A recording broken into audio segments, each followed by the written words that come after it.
அனைவருக்கும் வணக்கம்.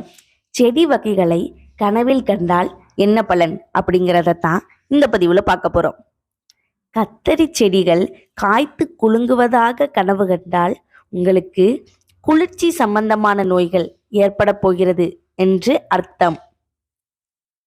தக்காளி செடிகள் காய்த்து தொங்குவதாக கனவு கண்டால் பித்த சம்பந்தமான நோய்கள் வரப்போகிறது.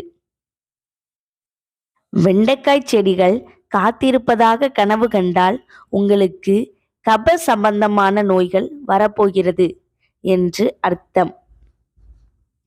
சுண்டைக்காய் செடி பூத்து காய்த்து குலுங்குவதாக கனவு கண்டால் உங்களுக்கு வாத நாய்கள் தொடர்பான நோய் வரப்போகிறது என்று அர்த்தம்.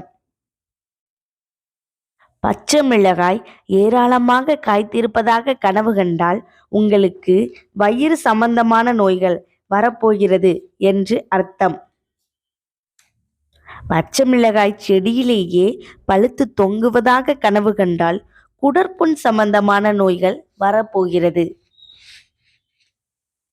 அவரை கொடி காய்த்திருப்பதாக கனவு கண்டால் உங்கள் உறவினர் ஒருவருக்கு ஆபத்து ஏற்பட போகிறதை ஊகித்து. சுரைக்கொடி காய்த்து தொங்குவதாக கனவு கண்டால் உங்கள் பொருட்கள் தண்ணீரினால் நஷ்டமடைய போகிறதை குறிக்கும். வெள்ளரிக்காய் காய்த்திருப்பதாக கனவு கண்டால் உங்களுக்கு சிறுநீரக கோளாறு ஏற்பட போகிறதை குறிக்கும். வெண்பூசணிக்காய் காய்த்திருப்பதாக கனவு கண்டால் உங்களுக்கு திருஷ்டி தோஷங்களினால் நஷ்டம் ஏற்பட போகிறது என்று அர்த்தம்.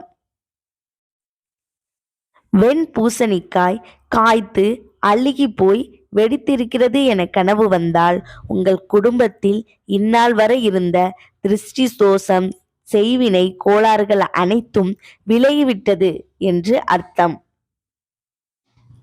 மஞ்சள் பூசணி காய்த்திருப்பதாக கனவு கண்டால் உங்கள் குடும்பத்தில் திருமண நிகழ்ச்சி அல்லது விருந்து வைபோகம் நடைபெறப் போகிறது என்று அர்த்தம்.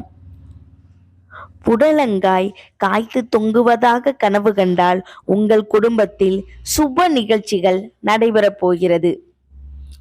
பொதுவாக மனிதனுக்கு கனவுகள் வருவது இயல்பு. அவை அனைத்தும் ஆழ்மனதின் சிந்தனைகள் மட்டுமே. இந்த பதிவு பிடிச்சிருந்ததுன்னா லைக் பண்ணுங்க. மேலும் இந்த மாதிரி பல பயனுள்ள தகவல்களை தெரிஞ்சுக்க எங்கள் சேனலை சப்ஸ்கிரைப் பண்ணுங்க. வாழ்க வளமுடன்.